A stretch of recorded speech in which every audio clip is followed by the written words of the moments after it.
चुनाव अक्सर हम इन्हें सिर्फ हार जीत की कहानी समझते हैं, पर ये उससे कहीं ज्यादा गहरे होते हैं। चुनाव असल में शासन के लिए डेटा इंजीनियरिंग है। हर एक वोट एक उम्मीद है, एक शिकायत है, बदलाव की एक आवाज है। ये विश्लेषण किसी भी पार्टी के पक्ष या विपक्ष में नहीं है। इसका एक ही मकसद है, शासन की प्रणाली को समझना। चलिए आज इसी नजरिए से हिमाचल प्रदेश के जवाली विधानसभा क्षेत्र की राजनीतिक और आर्थिक जमीन को समझने की कोशिश करते हैं। किसी भी जगह की राजनीति को समझने से पहले उस जगह की मिट्टी को, वहां के लोगों को समझना पड़ता है। जवाली ये सिर्फ एक नाम या एक नंबर नहीं है, ये पहाड़ियों से घिरी, पानी से सींची हुई और स्वाभिमानी लोगों की धरती है।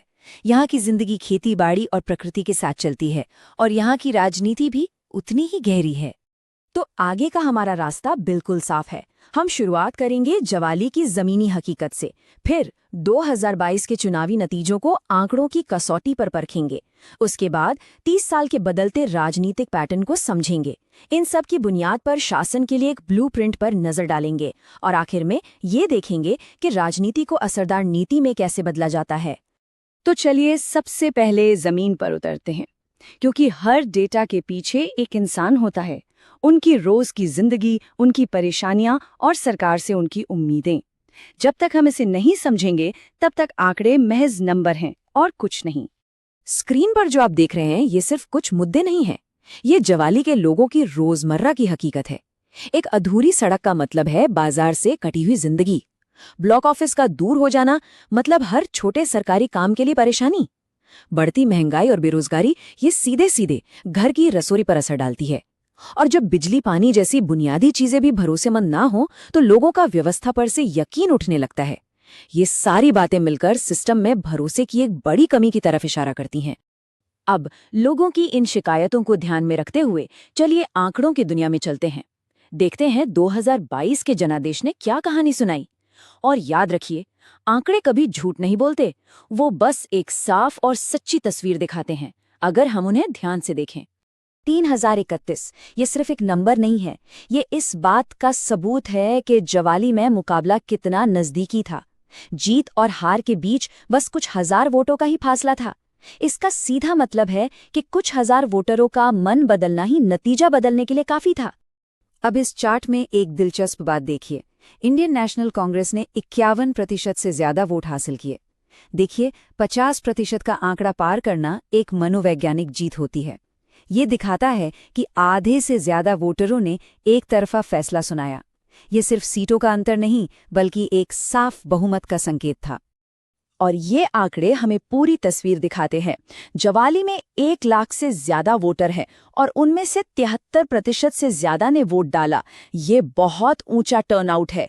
ये बताता है कि जवाली के लोग अपने वोट की ताकत को जानते हैं। वो अपनी आवाज सुनाने के लिए, अपने मुद्दों के लिए घर से बाहर निकलते हैं। 2022 का जो नतीजा आया वो कोई एक दिन की बात नहीं थी, ये एक लंबे पैटर्न का हिस्सा है। जवाली के चुनावी इतिहास को समझना भविष्य की दिशा तय करने के लिए बहुत जरूरी है। तो चलिए जरा पिछले 30 साल के सफर पर एक नजर डालते हैं। ये स्लाइड सब कुछ साफ कर देती है। जवाली एक क्लासिक स्विंग सीट है, मतलब यहाँ का वोटर किसी एक पार्टी से बंधा नहीं है। वो हर 5 साल में सरकार के काम का हिसाब लेता है, और अगर वो खुश नहीं है तो वो बदलने में देर नहीं करता। यहाँ पर एंटी इनकम्बेंसी यानी सत्ता के खिलाफ लहर एक बहुत मजबूत ताकत है। तो फिर 2022 में हुआ क्या? ये किसी एक व्यक्ति की हार जीत नहीं थी, ये कई प्रणालीगत वजहों का नतीजा था। एक तरफ पार्टी का राष्ट्रीय ब्रांड एक ताकत थी, तो दूसरी तरफ स्थानीय उम्मीदवार की छवि और जमीनी स्तर पर संगठन का कमजोर होना एक बड़ी मुश्किल थी। वहीं लोगों में स्थानीय मुद्दों को लेकर जो गुस्सा था वो एक मौका बन सकता था, लेकिन सामने एक मजबूत मौजूदा विधायक और सत्ता विरोधी माहौल एक बहुत बड़ी चुनौती थी। और यहीं हमारे संवैधानिक मूल्य सामने आते हैं। सम्मान के साथ जीना और अपनी बात को रखने का हक, ये सिर्फ कानून की किताबें नहीं हैं। जब लोगों को लगता है कि उनकी रोज की जरूरतें जैसे सड़क, पानी या नौकरी, इनकी शिकायतों को सुना नहीं जा रहा, तो उनका वोट ही उनकी सबसे ताकतवर आवाज बन जाता है। तो हमने समस्या को समझ लिया, आंकड़ों को देख लिया, पर सिर्फ विश्लेषण काफी नहीं होता। अब सवाल ये है कि आगे का रास्ता क्या है। यहाँ एक ऐसा ढांचा है जो सिर्फ बात नहीं करता बल्कि एक एक्शन प्लान देता है। ये चतुर्मुख सिद्धांत सिर्फ चुनाव जीतने का तरीका नहीं है, ये लोगों का भरोसा जीतने का एक पूरा नजरिया है।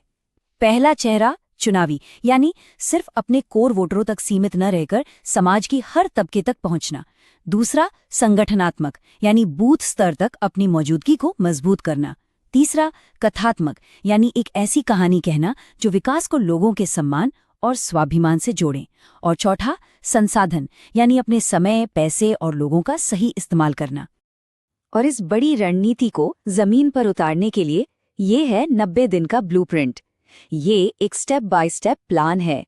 शुरुआत होती है लोगों को सुनने और संगठन को दोबारा खड़ा करने से, फिर छोटे छोटे कामों के जरिए एक्शन दिखाना, उसके बाद धीरे धीरे ज्यादा से ज्यादा लोगों तक पहुंचना, अपनी बात फैलाना और आखिर में वोटिंग के दिन अपने समर्थकों को बाहर निकालना। ये एक पूरी साइंस है। और आज के दौर में एक बात बहुत जरूरी है, हम लोगों से संवाद कर रहे हैं, सिर्फ डेटा से नहीं। भारत के नए डेटा प्रोटेक्शन कानून के तहत किसी भी व्यक्ति से राजनीतिक संवाद के लिए उसकी सहमति जरूरी है। ये सिर्फ एक कानूनी नियम नहीं, बल्कि सम्मान और विश्वास बनाने का तरीका है। हम नागरिकों से रिश्ते बनाते हैं, सिर्फ नंबरों की लिस्ट नहीं। किसी भी स्थानीय रणनीति का आखिरी मकसद एक बड़ी तस्वीर से जुड़ना होता है, और वो है शासन और विकास। एक नेता का काम सिर्फ चुनाव जीतना नहीं होता, असली काम राजनीति को नीति में बदलना है। ऐसी नीति जो लोगों की जिंदगी को बेहतर बनाए। ये एक बहुत ही बुनियादी सवाल है। केंद्र सरकार की कई शानदार योजनाएं हैं, पर उन योजनाओं का फायदा जवाली के किसी दूर दराज गांव में बैठे एक आम इंसान तक कैसे पहुंचेगा? यहीं पर एक जनप्रतिनिधि की भूमिका आती है। वो दिल्ली और जवाली के बीच एक पुल की तरह काम करता है। उसकी जिम्मेदारी है कि राष्ट्रीय नीतियां जमीन पर असर दिखाएं और उनका फायदा हर जरूरतमंद को मिले। और यही एक लाइन इस पूरे विश्लेषण का सार है। राजनीतिक जीत पैसे और दिखावे से नहीं मिलती। उनसे आप भीड़ खरीद सकते हैं, शोर किराए पर ले सकते हैं, लेकिन अगर आपको असली जीत चाहिए तो आपको लोगों का विश्वास जीतना होगा, एक एक इंसान का, एक एक गांव का, एक एक मुद्दे पर काम करके। अंत में ये एक नई राजनीति का विजन है जो डेटा पर आधारित हो, जो सेवा को अपना धर्म माने और जो लोगों के प्रति जवाबदेह हो। यही है राजनीति से परे एक उद्देश्य। If you want to become a people-centric leader and uplift your constituency, get in touch with blueprintstrategies.ai at mgr@blueprintstrategies.ai or call 08042041602. Purpose beyond politics.